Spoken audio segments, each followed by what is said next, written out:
Structure of an atom. This chapter is about discovering the story of how the structure of atom was decided. Atom is still invisible. We have developed our microscopes to amazing power, but those microscopes, and especially the electron microscope, which is the most powerful microscope of this planet, electron microscope की भी ताकत के बाहर है to see an atom. Nobody has seen an atom till now because it's really invisible, because it is very small. And this chapter is a small story about the discovery of this structure. Without seeing, how do you know that what is the structure of that thing? ये उसकी एक story है. What is the basic of the structure of an atom? The basics are, it has a central nucleus. Inside the nucleus there is protons which are positively charged. They are particles. And then there are neutrons which are neutral. No charge, zero charge. And around the nucleus there is an orbit. And like solar system, around this orbit there are electrons which are revolving around the nucleus. And electrons are negatively charged. Without looking at the atom, how did we know so much? This is the story of that entire discovery. In chapter 3, we have learned that atoms and molecules are fundamental building blocks of matter. The existence of different kind of matter is due to different atoms constituting them. Now the question is, everything is made up of atoms. The first question, what makes the atom of one element different from the atom of another?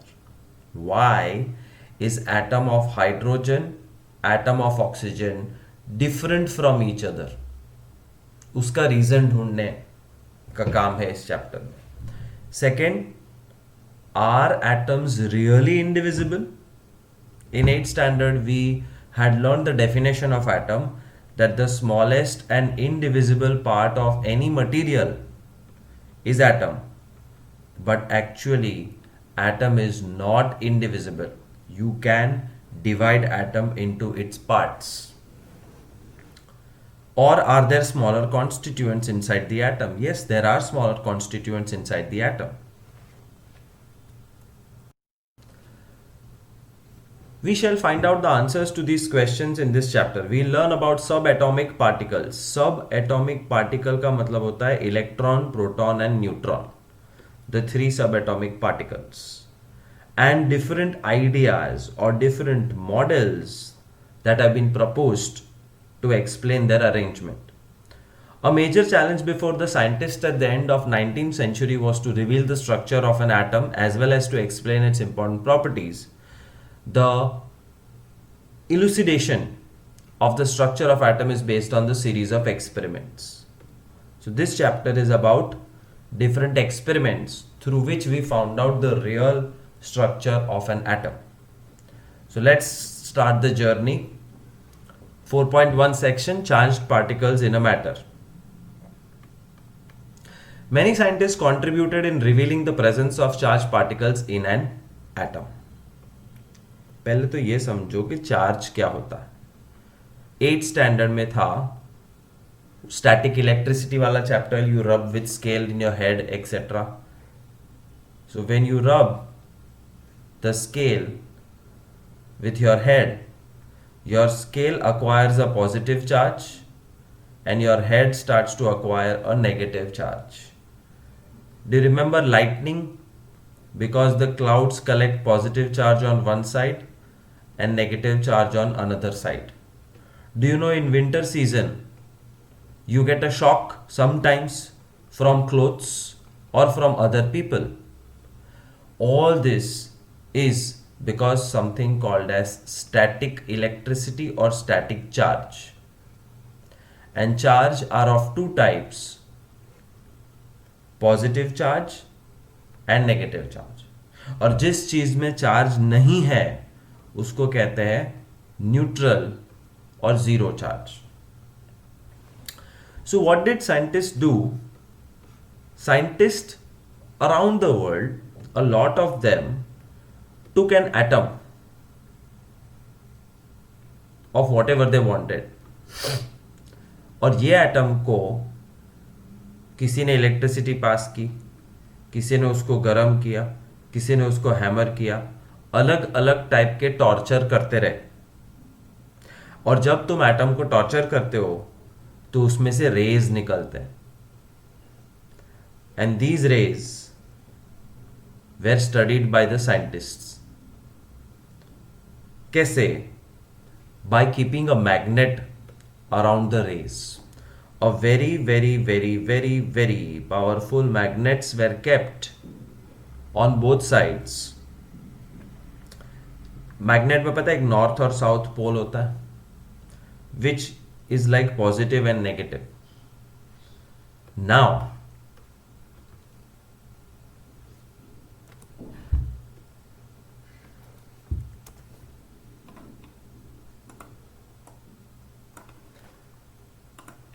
कोई country में कोई एक साल में किसी scientist ने एक atom को टॉर्चर करके उसमें से रेज निकाल के मैग्नेट के पास रख दिया, तो उसने क्या देखा?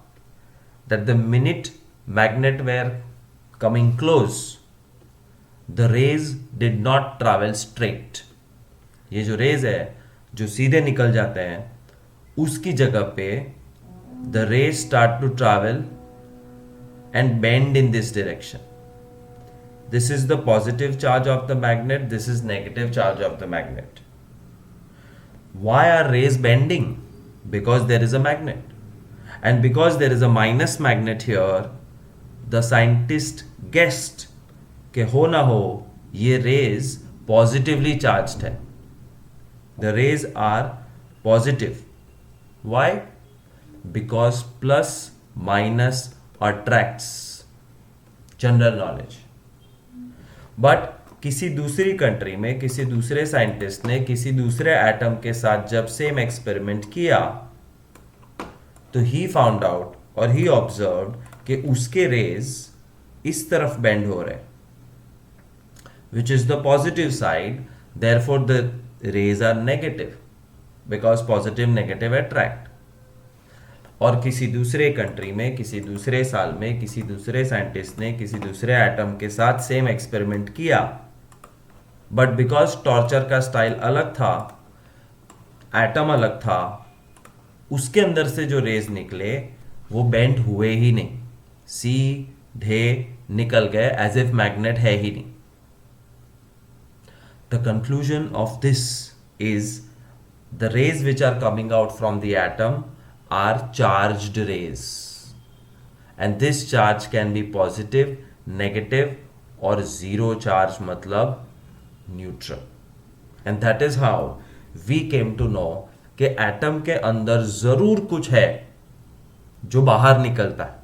Atom is divisible because something is coming out of it, and that what is coming out is charged because it takes a turn towards plus or minus magnets, and sometimes it is not charged, therefore it goes away straight.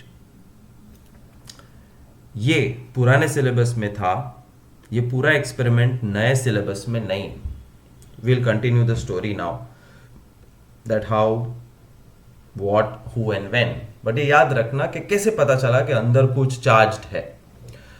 Many scientists contributed in revealing the presence of charged particles in the atom. It was known by 1900 that the atom was not simple, indivisible particle. It is not a simple indivisible particle, but it contains at least one subatomic particle. 1900 में ये पता था कि atom के अंदर एक चीज तो है, और वो कौन सी है? वो है इलेक्ट्रॉन, जो मिस्टर जे थॉमसन ने फाइंड किया था. J Thompson scientists had already found out that there is something called as electron which is negatively charged inside the atom. उसके भी पहले, even before electron was identified, E. Goldstein in 1886 discovered the presence of new radiations in a gas discharge and called them canal rays. मैं जो experiment तुमको बताया, ये raise, these rays were called canal rays. And in 1886, E. Goldstein did this experiment. What did he find out? These rays were positively charged radiation, which ultimately led to the discovery of another subatomic particle called proton, which is positively charged. Its sign was opposite to that of electron. Electron was negative, proton was positive. Its mass was 2000 times as that of electron. मतलब electron अगर 1 ग्राम का है तो proton 2000 ग्राम का है, इतना heavy. This was slowly known by these scientists and finally it was given the name proton. Electron का opposite proton. Electron negatively charged, proton positively charged. Electron हल्का होता है, प्रोटॉन भारी होता है. कितना भारी? 2000 टाइम्स ज्यादा. इमेजिन और कंपेयर एक राई का दाना, राइनो एक दाना, और सामने वो फ्रूट मार्ट वाले का 2 kg का वेट. ये राई का दाना किसी को मारो, कुछ होगा नहीं, बट ये 2 किलो का वेट उठा के मारो तो बेचारा मर जाएगा. That is the difference in the mass or weight of an electron and proton. Protons are super heavy as compared to electrons. Of course they are not 2 kg. ये सिर्फ तुमको फर्क समझाने के लिए था कि राई अगर 1 ग्राम है तो ये उससे 2000 टाइम ज्यादा, मतलब 2000 ग्राम, मतलब 2 kg है. In general we call proton as P plus and electron as E minus. The mass of proton is taken as 1 unit and its charge as plus 1, and the mass of electron is considered as E minus and proton as P plus. नहीं, the mass of electron, यहाँ sentence था, mass of electron is considered to be negligible and its charge is -1. तो वजन discuss किया, charge discuss किया, और experiment करके पता चला कि एटम के अंदर कुछ ना कुछ है जो चार्ज्ड है. तो let's give them names. Electron negatively charge, proton positively charge. Electron is light weight, proton is heavy. It seemed highly likely that an atom was composed of protons and electrons mutually balancing their charges. कभी भी तुम किसी भी चीज को हाथ लगाओ तो शॉक लगता है. If I touch this glass, although it is still made up of metal, shock नहीं लगता. माउस उठाओ, शॉक नहीं लगता. पेपर उठाओ, शॉक नहीं लगता. But whatever I am holding is all I am touching is atoms. And if I don't get a shock and they are all stable, it means that they are neutral. और neutral सिर्फ तब हो सकता है जब atom के अंदर के प्रोटॉन्स और एटम के अंदर के इलेक्ट्रॉन्स एक दूसरे को बैलेंस करते हैं. Their charges are balanced, which means if there are 10 protons, मतलब +10, तो सामने there are 10 electrons, मतलब -10. So there is equal number of protons and electrons in every atom. That was established. Because तो ही stability आएगी, तो ही चीजें छूने से शॉक नहीं लगेगा, वरना यहां वहां शॉक लगते रहेगा because of imbalance in charges. But the big question is, experiment कर करके पता चल गया कि प्रोटॉन होता है, इलेक्ट्रॉन होता है, लेकिन व्हाट इज द स्ट्रक्चर और what is the arrangement? Proton और इलेक्ट्रॉन का अरेंजमेंट क्या है? That's the next big question on the discussion. 4.2 structure of an atom, we have learned Dalton's atomic theory in chapter 3. Dalton was a scientist जिसने atom के बारे में कुछ concrete चीजें बताई, बट उसने ये भी कहा था that atom is indivisible and indestructible, but वो बेचारा फ्यूचर में गलत पड़ गया. But the discovery of two fundamental particles, the electron and proton inside the atom, led to the failure of Dalton's atomic theory. Atomic theory fail हो गई. Dalton को जो लगता था वो गलत निकला. It was then considered necessary to know how electrons and protons are arranged within the atom. तो अब लोगों को लगा कि एटम डिस्ट्रक्टिबल है, एटम डिविजिबल है, एटम के अंदर इलेक्ट्रॉन है, एटम के अंदर प्रोटॉन है, तो बताओ उसका अरेंजमेंट क्या है. अब ये अरेंजमेंट फाइंड करने का टारगेट लेके निकल पड़े हमारे J Thomson. He was the first one to think of an idea and propose a model for the structure कि how is plus and minus distributed inside an atom. What did Mr. J.J. Thomson say? Thomson's model of atom. Thomson ने जो model दिया दुनिया को, ये उसका short note है. Thomson proposed the model of an atom to be similar to that of Christmas pudding. J.J. Thomson said कि Christmas pudding जैसा होता है वैसा एटम होता है. पहले तो क्रिसमस पुडिंग कैसा होता है? Christmas pudding according to J Thomson is something like this.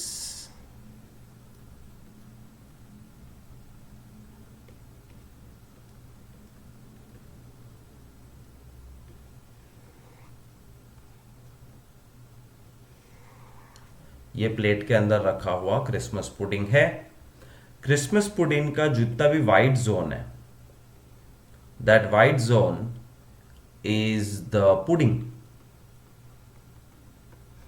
और जितना ब्लू जोन है, the blue dots, these are currents.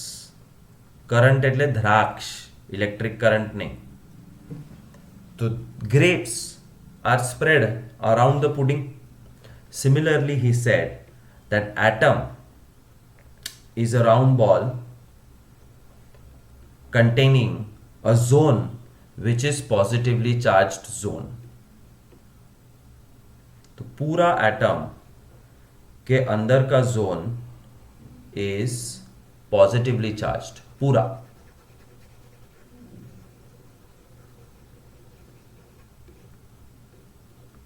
और उसके अंदर है छुट्टा छवाएला electrons which are negatively charged, just like the Christmas pudding.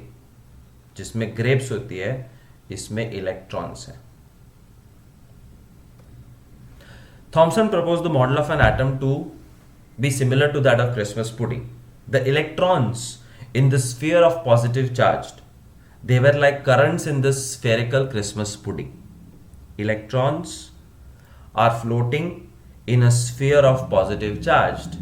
In same way, currents or dry fruits are floating in the Christmas pudding. We can also think of watermelon. Yes, watermelon is even a better idea. कैसे?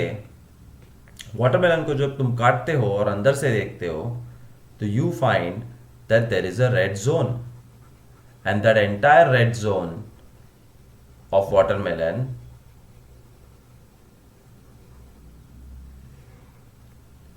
is the positive charge.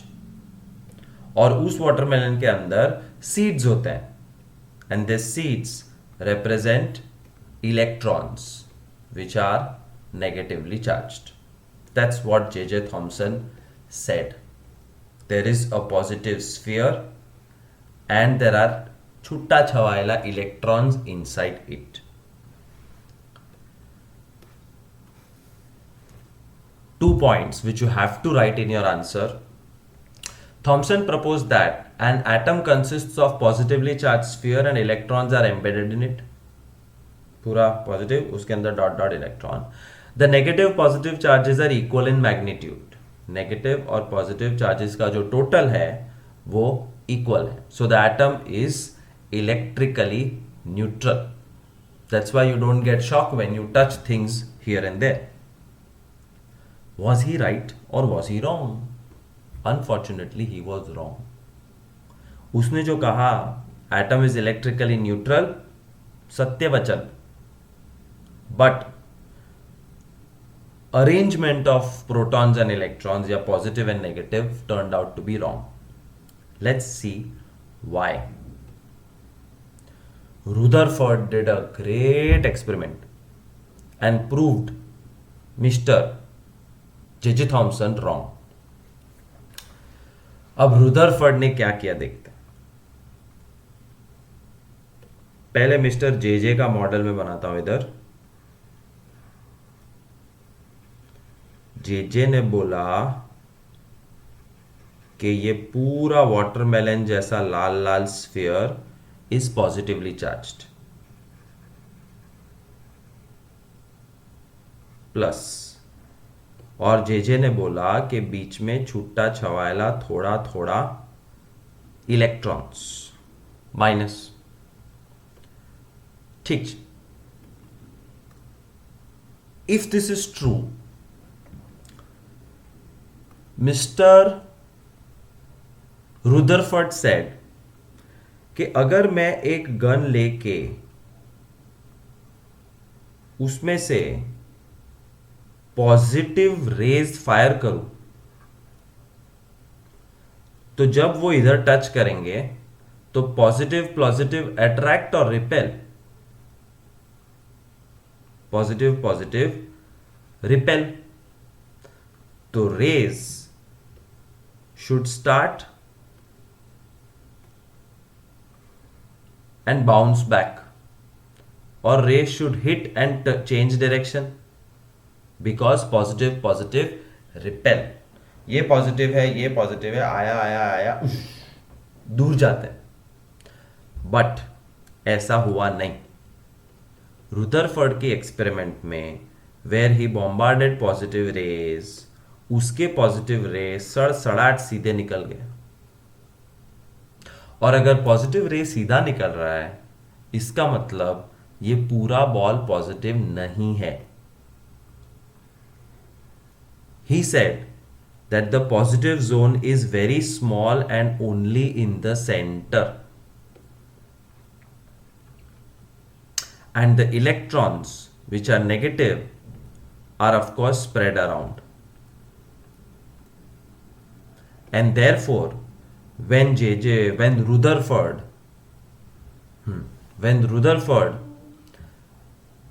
hit the positive ray, वो सीधा निकल जाता था क्योंकि इससे दूर है. और हजारों रेज पास करने के बाद कभी कभी तुक्के से एक रे सीधा बीच में टच होता था तो वो बाउंस होता था, because positive positive repel each other. I hope you are getting it. How Rutherford proved कि पूरा बॉल पॉजिटिव नहीं है, पॉजिटिविटी सेंटर में है, छोटी सी जगह पे. Let's read and I'll explain once again everything.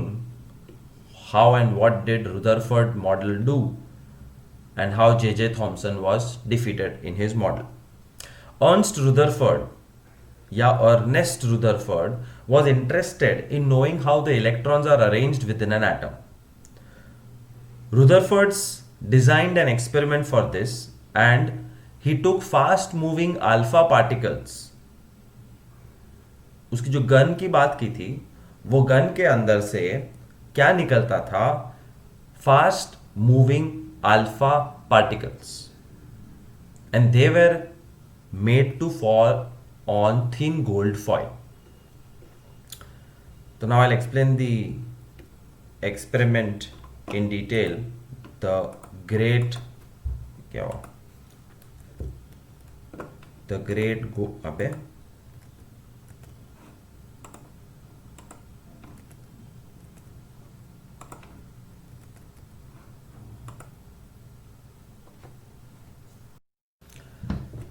So this is what Ernest Rutherford did and proved J.J. Thomson wrong in his model of Christmas pudding or watermelon? उसने क्या किया? He took high energy helium particles. This is extra knowledge for you. Helium, which is a noble gas, उसको कुछ करके एक gun जैसा बना दिया जिसमें से अल्फा पार्टिकल्स फायर होते हैं. And it is a fact that alpha particles are positively charged. तो पॉजिटिवली चार्ज्ड अल्फा पार्टिकल्स की गन बनाई, और वो पॉजिटिव पार्टिकल्स जब फायर होते हैं वो कहां फायर होते हैं? They are fired at the gold foil. Super duper thin gold foil, इतनी थिन कि बहुत सारे एटम्स का कोई गुंजाइश ही नहीं है. There were very less atoms around in that foil, and then he started bombarding them one by one. What did he observe? कि gold foil में maximum rays used to pass through and through in a straight line. Maximum rays सीधा बस निकल ही जाता, but कभी कभी कुछ raise gold foil तक सीधे जाने के बाद use to change the direction. इसका मतलब वो किसी से टकराए. Imagine if I throw an arrow here, it will go straight, here it will go straight, but अगर वो इससे टकराया तो it will change direction. He proved the first thing that when positively charged rays are changing their direction, मतलब अंदर कुछ ना कुछ है जो पॉजिटिवली चार्ज्ड है. वो तो फैक्ट है, protons are there inside. But maximum rays सीधा निकल जाते थे, बहुत थोड़े रेज चेंज इन डायरेक्शन करते थे. देयरफॉर ही कंक्लूडेड कि एटम पूरा पॉजिटिव नहीं है, एटम के बीच में बहुत सारी जगह है. So this is on the left side is his alpha particle gun. This side is the semi circle screen which is recording के कौन सा पार्टिकल कहां टच किया. And as you can see these are atoms of gold foil, very very thin gold foil. And you observe ray 1 सीधा निकल गया, रे 2 सीधा निकल गया, रे 3 नहीं, रे 3 भूल से किसी के न्यूक्लियस को टच कर दिया. And positive positive repel, therefore there was a change in direction.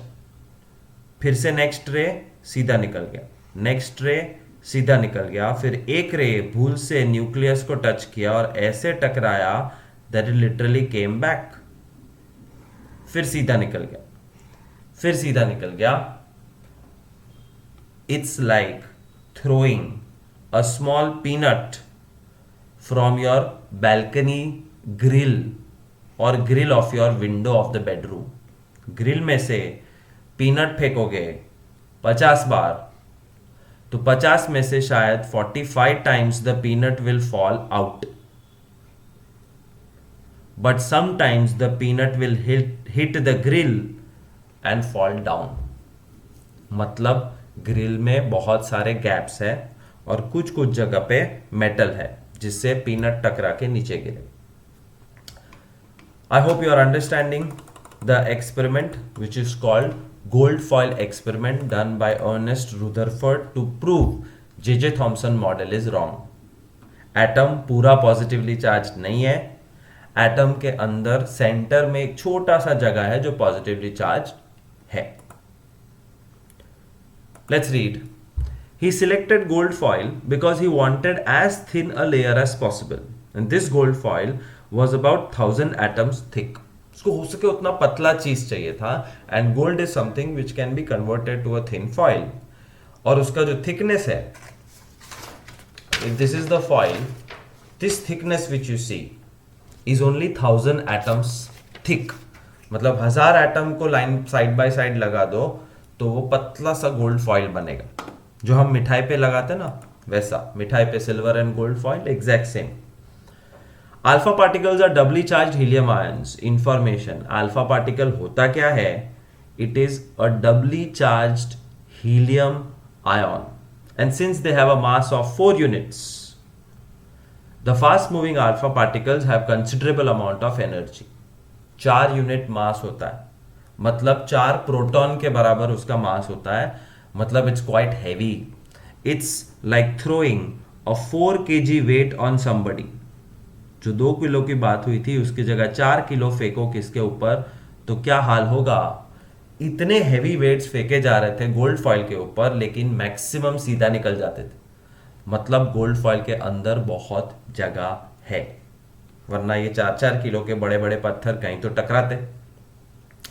It was expected that alpha particles would be deflected by the subatomic particle in the gold atom. Since the alpha particles were much heavier than the protons, he did not expect to see large deflection. उसने क्या expect किया था? Number 1, there will be deflection, क्योंकि alpha particle positive है और atom के अंदर proton भी पॉजिटिव है. बट उसने एक्सपेक्ट किया था not expect to see large deflection. जब एक बहुत हैवी चीज तुम सीधा फेंकते हो तो वो किसी चीज से टकरा के ज्यादा डायरेक्शन चेंज नहीं करेगी, because it is heavy. But एक हल्की चीज जब तुम फेंकते हो तो वो सामने बाउंस बैक कर सकती है. दिस वाज हिज अजम्पशन कि ऐसा है, ऐसा होगा. हुआ कि नहीं वो देखते हैं.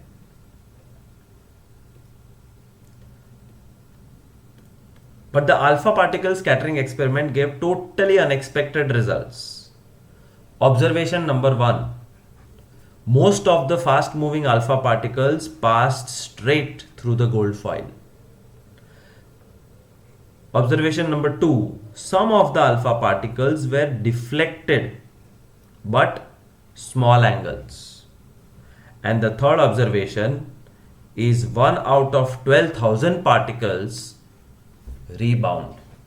Rebound मतलब सामने आना. 12,000 में से एक. तुम्हारे सामने बैल्कनी की जाली है, 2 अलग अलग. ये बैल्कनी की जाली जो ग्रिल होती है ये ऐसी है.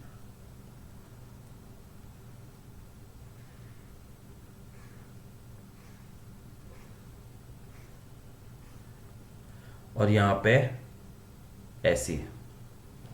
And you have a ball of this size which you have to throw 12,000 times. 12,000 times when you throw the ball, how many times the ball will bounce back from the grill? 3,000 times out of 12,000. But अगर ऐसी grill है तो ball के पीछे जाने के chances ज्यादा है. Therefore only 1 time out of 12,000 will the ball bounce back. तो जब ऐसे नंबर्स आते हैं तो कंक्लूजन है कि there is lot of space inside the atom, जिसकी वजह से ये बॉल बाहर निकल जाता है सामने. There is lot of space. और दूसरा कंक्लूजन कि जो मेटल है that is present in a very small area. अपना जे थॉमसन ने क्या कहा था, पूरा पॉजिटिव चार्ज है, मतलब पूरा मेटल से भरा हुआ है. अगर पूरा मेटल होता तो सारे बॉल वापस आना चाहिए, कुछ जाता ही नहीं. बट ऐसा नहीं, there are gaps. But how much gaps? Huge gaps. And because of the huge gaps 12,000 rays में से सिर्फ एक रे बाउंस होता था. In the words of Rutherford, this result was almost as incredible as if you fire a 15-inch shell at a piece of tissue paper and it comes back and hits you. 15-inch shell मतलब इतनी बड़ी missile 15 inch, और इतना बड़ा missile तुम tissue paper की तरफ फेंको और टिश्यू पेपर इसको बाउंस करता है. मतलब टिश्यू पेपर के अंदर कुछ है, which is equally strong as this shell. And alpha particles जो फेंक रहे थे दे वर प्रोटॉन्स, मतलब एटम के अंदर जो है वो इक्वली स्ट्रॉन्ग प्रोटॉन्स। ऑब्जर्वेशन हो गए, एक्सपेरिमेंट का डायग्राम देखा तुमने। अब conclusion, alpha particle scattering experiment conclusion number 1, most of the space inside the atom is empty. Rutherford ने कहा था पूरा एटम पॉजिटिव है, नहीं, पूरा एटम खाली है, because most of the alpha particles are passing through without changing direction, मतलब जगह ही जगह है। Conclusion number 2, very few particles were deflected from their path, indicating that positive charge of the atom occupies very little space. जो positive charge है atom के अंदर वो एक बहुत छोटी जगह में कॉन्सेंट्रेटेड है, and that's true, the positive charge is only in the centre, बाकी पूरा एटम खाली है। Third conclusion, a very small fraction of alpha particles were deflected by 180 degree, मतलब गया और वापस आया, indicating that all the positive charge and the mass of the gold atom were concentrated in a very small volume within the atom. क्या gold foil के अंदर जितने भी प्रोटॉन्स है वो सारे प्रोटॉन का सारा पावर एक छोटी जगह पे पैक्ड है, सो दैट बाहर से जब अल्फा पार्टिकल आया which was equivalent to 4 protons, क्योंकि उसका मास 4 यूनिट था, तो न्यूक्लियस ने उसको सीधा वापस भेज दिया, bounce back. From the data he also calculated that the radius of the nucleus is about 10⁵ times less than the radius of the atom. ये इंपॉर्टेंट ऑब्जेक्टिव है, radius of nucleus is less than radius of atom. True, atom ये है, nucleus ये है, nucleus का radius छोटा है, atom का रेडियस बड़ा है, बट कितना छोटा? 10⁵ टाइम्स, मतलब 1,00,000 टाइम्स छोटा। मतलब अगर रेडियस न्यूक्लियस का 1 सेंटीमीटर है तो एटम 1,00,000 सेंटीमीटर रेडियस है, which I will help you imagine. अगर तुम्हारा कॉइन 1 रुपए का सिक्का इज द न्यूक्लियस जिसका रेडियस 1 cm है, तो 1 किलोमीटर बड़ा एटम होगा उसका। Look at the space, mind blowing, and that's the reality, that if you take a coin and place it somewhere, तो 1 किलोमीटर के रेडियस पे एटम खत्म होगा। Unimaginably big space, but is the atom kilometre big? No, ये सिर्फ proportion समझाने के लिए है कि अगर तुम्हारा सिक्का न्यूक्लियस है तो 1 किलोमीटर बड़ा सर्कल तुम्हारा एटम है। और यही चीज समझाने की एक और स्टाइल है ये, if this is an atom, the electrons are roaming around here in orbits round and round. Nucleus का है, ये रहा nucleus, 3 4 5 6 7 8 9 10 11 12 13 14 15 16 17 18 19 20 21 22 23। This is the nucleus. जो मैं कह रहा था कि अगर ये 1 रुपए का सिक्का है तो 1 किलोमीटर का एटम होता है, वैसे the radius of the nucleus is 1,00,000 बार छोटा as compare to radius of atom.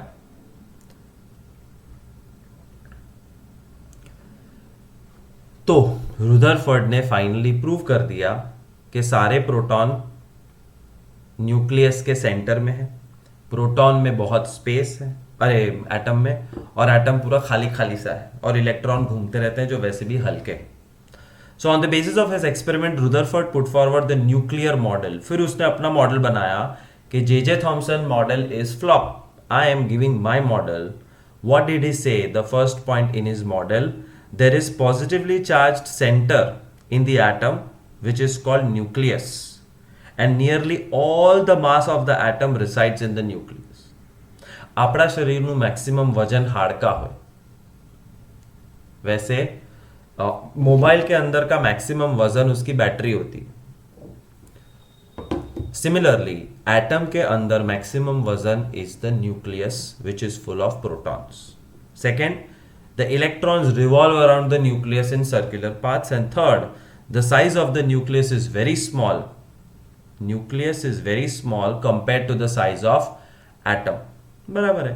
Atom अगर 1 किलोमीटर का है तो एक सिक्के जितना न्यूक्लियस होता है, बाकी सारी खाली स्पेस. बट इस मॉडल में भी प्रॉब्लम था. जे थॉमसन से बेटर था, but Rutherford model had some problem. The revolution of electron in circular orbit is not expected to be stable. जब इलेक्ट्रॉन घूमता है, कोई भी चीज घूमती है, पंखा घूम रहा है, पंखा कब तक घूमेगा? थिंक, पंखा घूम रहा है, पंखा कब तक घूमेगा? पंखा तब तक घूमेगा जब तक इलेक्ट्रिसिटी मिलेगी. इलेक्ट्रिसिटी बंद कर दो, पंखा घूमता रहेगा? नहीं, वो धीरे धीरे धीरे धीरे स्टॉप हो जाएगा.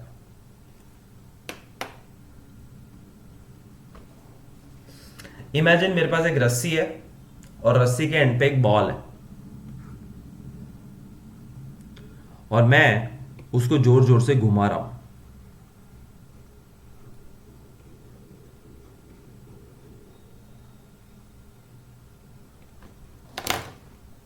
ये कब तक घूमेगा? ये तब तक घूमेगा जब तक मेरा हाथ उसको एनर्जी देगा. But the minute I stop, will the ball continue to revolve or rotate? No. The ball will continue to revolve or rotate till I am giving energy. But if I stop the energy supply, the ball will slowly करके लटक जाएगा. Scientist ने argue किया with mister Rutherford कि आप कहते हैं कि ये एटम है और उसके अंदर इलेक्ट्रॉन्स घूम रहे हैं, गरबा कर रहे हैं around the nucleus. Okay, but who is providing the electrons energy? Nobody. तो ये इनफाइनाइटली घूम कैसे सकते हैं? ये स्टेबल नहीं रह सकते. ये एक दिन घूमते घूमते घूमते घूमते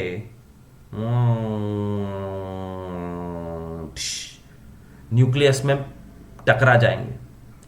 सारे इलेक्ट्रॉन्स घूमते घूमते एक दिन न्यूक्लियस के साथ डैश हो जाएंगे, और अगर डैश हो जाएंगे तो ये एटम स्टेबल ही नहीं होगा, और स्टेबल नहीं होगा तो ये दुनिया कैसे बनी?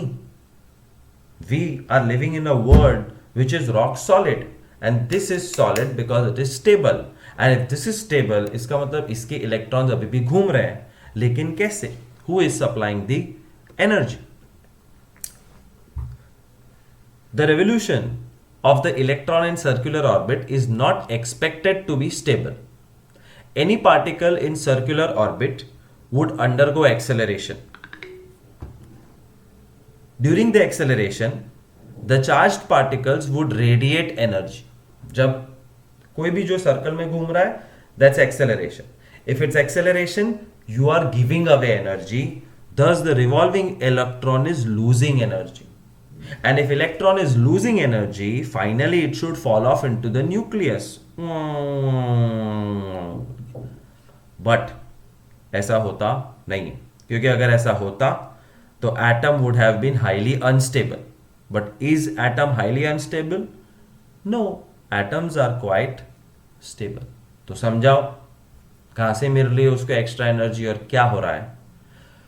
Therefore, जे थॉमसन के बाद अर्नस्ट रुदरफोर्ड के बाद आगे मिस्टर बोर अपना मॉडल लेके.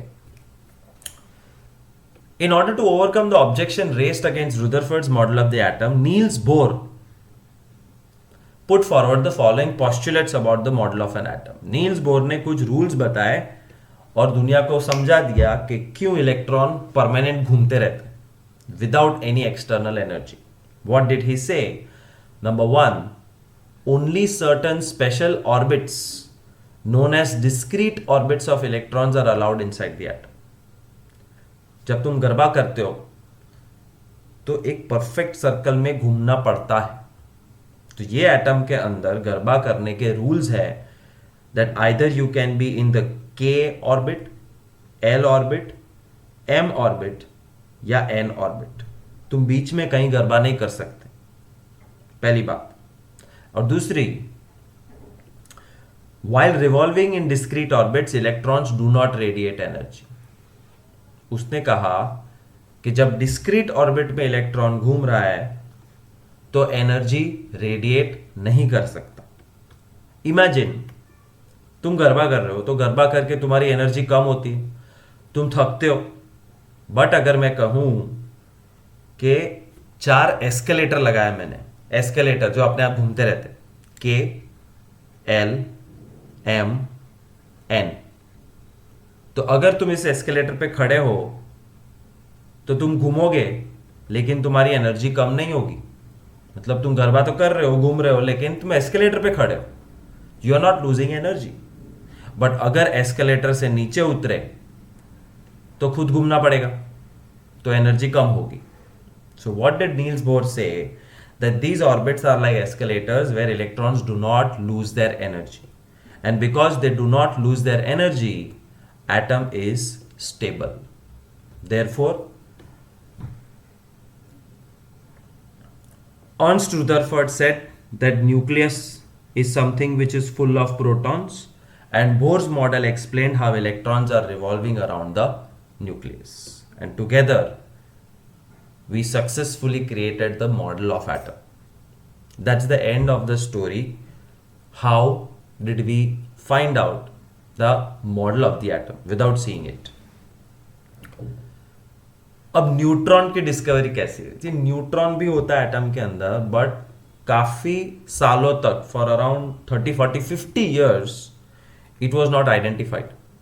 हमको पता ही नहीं है कि एटम के अंदर न्यूट्रॉन भी होता है। तो कैसे पता चला? इन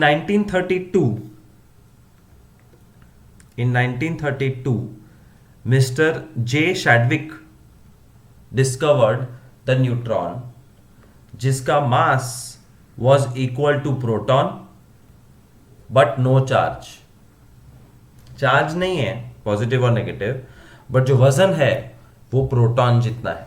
और एक बार फिर से याद दिलाता हूं, वजन के मामले में इफ यू से electron is 1, then proton is 2000 and neutron भी 2000, दोनों इतने भारी हैं। and protons and neutrons are packed inside the nucleus, whereas electrons are doing garba around the nucleus. It was named as neutron. Neutrons are present in the nucleus of all atoms except hydrogen. Hydrogen के पास neutron नहीं है, बाकी सबके पास है। In general, a neutron is represented as n, and the mass of an atom is therefore given by the sum of masses of protons and neutrons. तो किसी ने मुझे पूछा कि एटम का वजन क्या होता है, तो मैंने कहा the mass of the atom is mainly because of protons and neutrons, क्योंकि इलेक्ट्रॉन तो बेचारा हल्का है। Therefore, if somebody asks what is the mass of an atom, we simply say the number of protons plus the number of neutrons create the mass of atom. Electron का मास हम ignore करते हैं क्योंकि वो बाल या फेदर जैसे हैं, जिसको हम कंसिडर नहीं करते वजन करते समय। So J. Chadwick in 1932 found out that neutron exists and the mass is number of neutrons plus number of protons. This is a textual table which tells you कि हाइड्रोजन के पास, हाइड्रोजन का atomic number, ये तो by heart होना चाहिए, atomic number from the periodic table.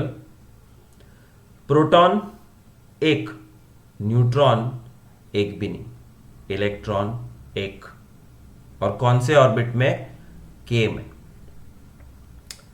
Let me show you directly how easy this table is.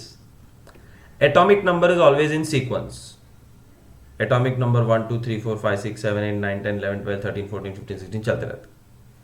और जो भी एटॉमिक नंबर है, exact same number of protons are there in that atom. और जितने प्रोटॉन्स है, exact same amount of electrons are there in that atom. मतलब atomic number, electron, proton are all same, but the number of neutrons can be different. वो by heart करने की चीज है. Atomic number में से number of electron, proton instantly मिल जाएगा. If somebody asks me how many electrons are there in sodium, sodium का एटॉमिक नंबर 11 है, therefore 11 electrons. How many protons are there in oxygen, oxygen का atomic number है 8, therefore it has 8 protons. But neutron अगर पूछेंगे तो वो याद रखने की चीज है. Sometimes 2 2 2 means proton, electron, neutron are same, but sometimes 3 3 4 मतलब न्यूट्रॉन एक ज्यादा है. प्रोटॉन और इलेक्ट्रॉन के कंपैरिजन में एक ज्यादा न्यूट्रॉन है. सो न्यूट्रॉन्स आर न्यूट्रल, कितने भी डाल दो उससे चार्ज में फर्क नहीं पड़ता है. Therefore it can be more और it can be less. By heart करने की जरूरत नहीं है टेबल को, but keep this knowledge that neutrons can be different number, but proton, electron are always same as atomic number. और जितने भी इलेक्ट्रॉन्स हैं उनका arrangement is in different different orbits. Niels Bohr कह के गए थे कि अलग अलग ऑर्बिट होते हैं, KLMN, और हर एक ऑर्बिट की एक खुद की कैपेसिटी होती है. K, there's a formula 2n square. 2n square. First orbit मतलब n1 2 इलेक्ट्रॉन की जगह है. सेकेंड ऑर्बिट मतलब n2 8 इलेक्ट्रॉन की जगह है. थर्ड ऑर्बिट मतलब n3 18 इलेक्ट्रॉन की जगह है. एंड फोर्थ ऑर्बिट मतलब n4 4 4 जा 16 2 जा 32 इलेक्ट्रॉन्स कैन बी अकोमोडेट. तो गरबा का पहला राउंड मंदिर के पास छोटा होता है और लास्ट राउंड सबसे बड़ा होता है ग्राउंड का. वैसे KLMN are the shells and the capacity is 2 8 18 and 32.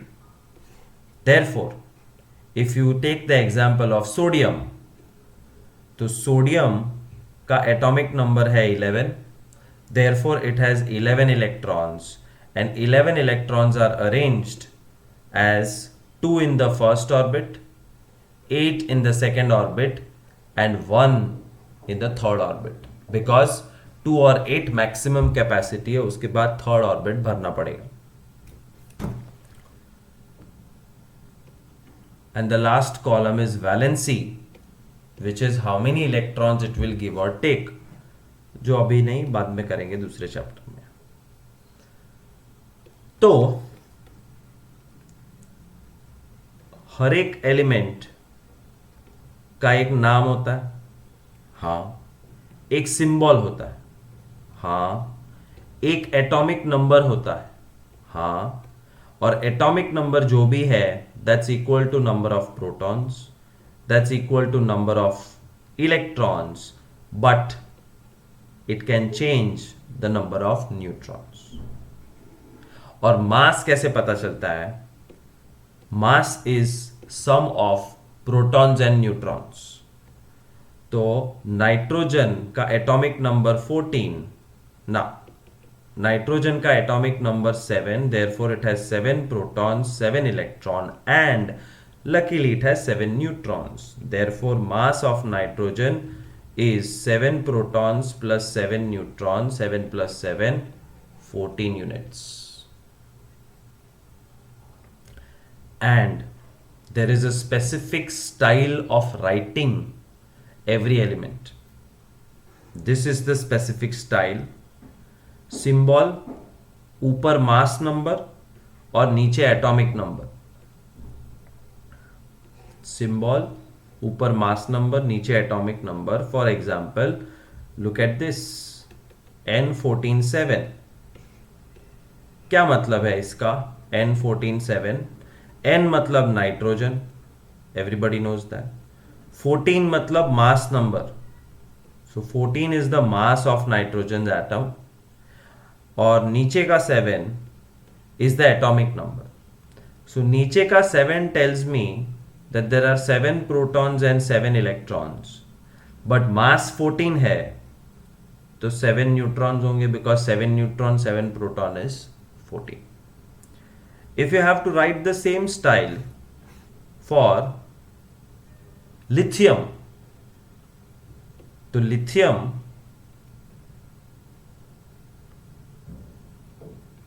7 3 होता है। इसका मतलब क्या निकाला जाए? Li मतलब lithium, which is the name.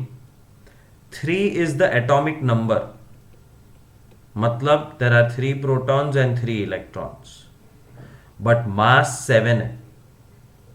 तो mass 7 है, जिसमें से 3 is because of proton, तो rest 4 is because of neutrons। ये देखो, number of neutrons 4, protons 3, 3 plus 4 mass is 7। तो ऊपर मास नीचे एटॉमिक नंबर मिलके हम काफी सारी चीजें डिटरमाइन कर सकते हैं। For example, if I tell you decode what this is trying to say, Na मतलब सोडियम, 23 मतलब मास, 11 मतलब एटॉमिक नंबर, और एटॉमिक नंबर 11 मतलब 11 electron and 11 proton, and 11 proton but the mass is 23, तो इसका जो डिफरेंस है 12 neutrons are there in sodium. तो ऐसे हम कुंडली बना सकते हैं। The last 2 small topics, isotopes and isobars. Isotopes are atomic number same, atomic mass different, same atomic number but mass अलग अलग। और इसके एग्जाम्पल टेक्स्ट बुक में से बाय हार्ट करने हैं। प्रोटियम, ड्यूटेरियम, ट्रिटियम, ये तीनों हाइड्रोजन के आइसोटोप्स हैं। These 3 are isotopes of hydrogen. जैसे मैंगो होता है, बट मैंगो में हापुस मैंगो, तोतापुरी, पायरी, लाडवा, लंगड़ा, राजापुरी, केसर, तो these are all varieties of mango. वैसे हाइड्रोजन की वेराइटी मतलब isotopes of hydrogen.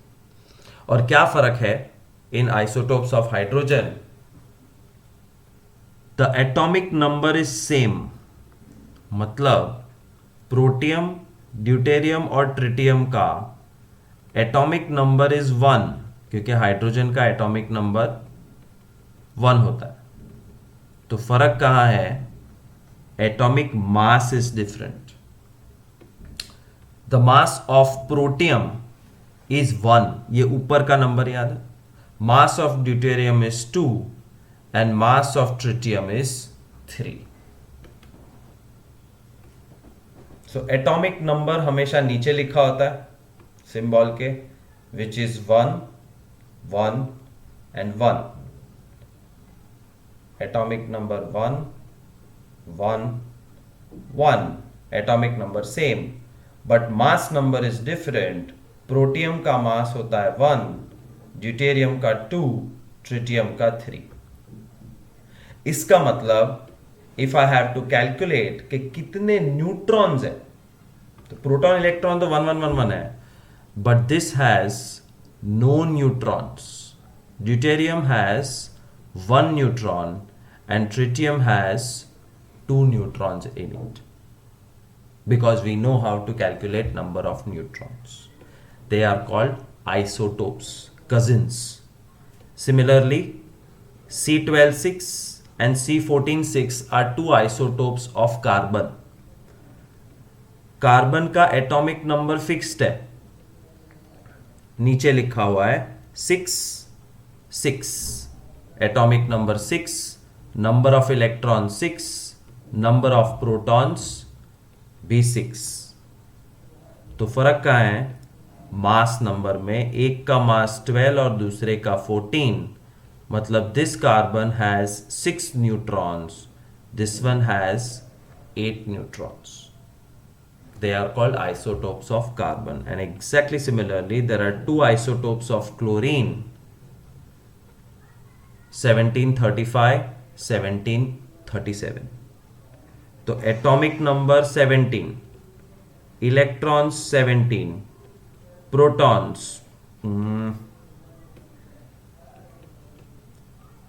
17, but neutron पहले वाले में है 35 minus 17,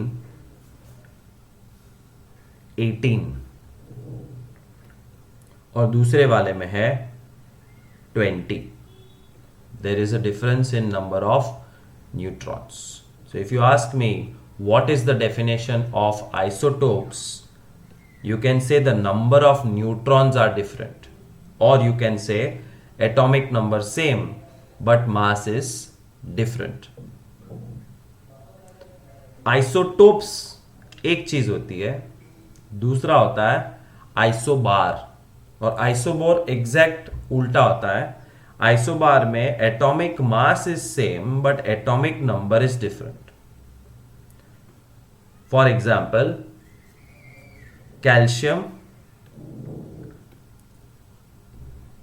Ca4020 and Ar4080.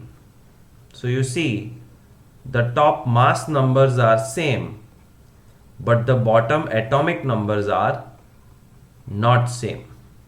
Atomic mass same, atomic number different.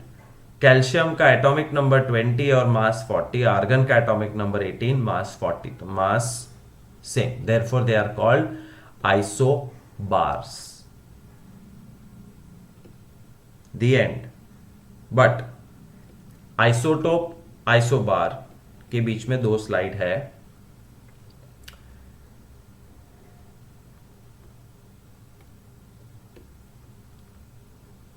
Chlorine का मास ढूंढने की प्रक्रिया चालू की साइंटिस्ट ने. कुछ दुनिया के कुछ हिस्सों में Cl 1735 पकड़ा और बोला atomic number 17, number of electron 17, number of proton 17, number of neutron 18, proton plus neutron 35 is the मास. और दुनिया के कुछ कोनों में कुछ लोगों ने क्लोरीन का मास कैलकुलेट करने के लिए Cl 35 अपॉन नहीं 37 17 को पकड़ा और कंक्लूजन लिखा atomic number 17, number of electron 17, number of proton 17, number of neutron 20, therefore mass 37. क्योंकि पृथ्वी के एटमॉस्फेयर में 2 अलग टाइप के क्लोरीन मिलते हैं and they both are mixed and floating around in the atmosphere. तो हमारे पर्यावरण में क्लोरीन गैस है and that chlorine gas is a mixture of this 2 isotopes. You cannot have 2 masses for a single element. Chlorine तो chlorine है, कुछ तो solution निकालना पड़ेगा. तो सॉल्यूशन ये निकाला that they asked the scientist और scientist asked the scientist, ये 35 वाला क्लोरीन कितना मिलता है मार्केट में और 37 वाला कितना है. 35 वाला एटमॉस्फेयर के अंदर 75% तक मिलता है. तो जितना भी क्लोरीन है उसमें से 75% 35 मास वाला क्लोरीन और बाकी का 25% अवेलेबल 37 वाला है. Therefore, what did scientists do? उन्होंने एवरेज निकाल लिया कि 35 वाला 75% और 37 वाला 25%, तो 35 इंटू 75 अपॉन 100 मतलब 105/4, एंड 37 इंटू 25 अपॉन 100 मतलब 37/4 मतलब 142/4 मतलब 35.5. That's why when somebody asks what is the mass of chlorine, you say 35.5, because it's a mixture of 75% 35 वजन and 25% 37 वाला वजन, इसलिए उनका एवरेज है 35.5. Remember this, they don't ask it, but it is important. The story of isotopes of chlorine and how to find its weight. And uses of isotopes, which is really very easy. Since the chemical properties of all isotopes of an element are same chemical property, तो isotopes का definition क्या है? Same atomic number, therefore same electrons, therefore same protons, and same chemical properties. तो different क्या है? Different mass. And why is mass different? Because there are different number of neutrons. किसी में 1, किसी में 2, किसी में 3. तो chemical properties सारी same होती है, इसलिए तुम कोई भी आइसोटोप उठाओ, कोई फर्क नहीं पड़ता है. You can use them. And where can you use them? Isotope of uranium is used as a fuel in nuclear reactor. Isotope of cobalt is used in treatment of cancer. And isotope of iodine used in treatment of goiter. Goiter एक disease है, उसकी दवाई. Uranium से nuclear power plant चलता है, atom bomb बन सकता है, और कोबाल्ट से कैंसर ट्रीट होता है. That's the end of the chapter. Isotopes के सामने अगर आइसोबार कंपेयर करना है, जिसका एग्जाम्पल था कैल्शियम एंड आर्गन, जिसका मास सेम था लेकिन एटॉमिक नंबर अलग था, तो सेम मास डिफरेंट मास नहीं, same mass. Same atomic number? नहीं, different atomic number. That's this chapter. It's really very small. Tomorrow, quiz full of objectives. Thank you so much. Thomson's model of atom. Atoms are the basis of chemistry and of everything in the universe. Atoms are the general term used to describe pieces of matter, that is, matter is composed of atoms. That brings us to the question, what is an atom? An atom is a basic unit of matter that consists of a dense central nucleus surrounded by a cloud of negatively charged electrons. Studies of atoms dates back to as far as the 5th century BC. Democritus, a Greek philosopher, described atom as that which cannot be cut up further. Acharya Kannada of India defined atom as eternal and indestructible and which cannot exist in free state. John Dalton proposed that atom was indivisible and indestructible, but this can only be said so if it is not composed of further particles. Are there particles that are smaller than an atom? Sure, there are. The discovery of the fundamental particles, protons, neutrons, and electrons inside the atom led to the failure of Dalton's atomic theory. This also proved void Democritus's and Kannada's theories that atom is indestructible. Who were the people behind the discoveries of these particles? They were none other than James Chadwick, who discovered neutron, Eugen Goldstein, who discovered proton, and J.J. Thomson, who discovered the electron. So how do we explain the arrangement of protons and electrons inside an atom? To explain the arrangement of protons and electrons inside the atom, J.J. Thomson prepared a model for the structure of the atom. known as Thomson's model of atom. The model of an atom proposed by Thomson is similar to a Christmas pudding. In this model, electrons are arranged in a sphere of positive charge like plum in the spherical Christmas pudding, so it is called plum pudding model of an atom. Do you know of any fruit that we can compare Thomson's atom model to? Well, it can be compared to a watermelon.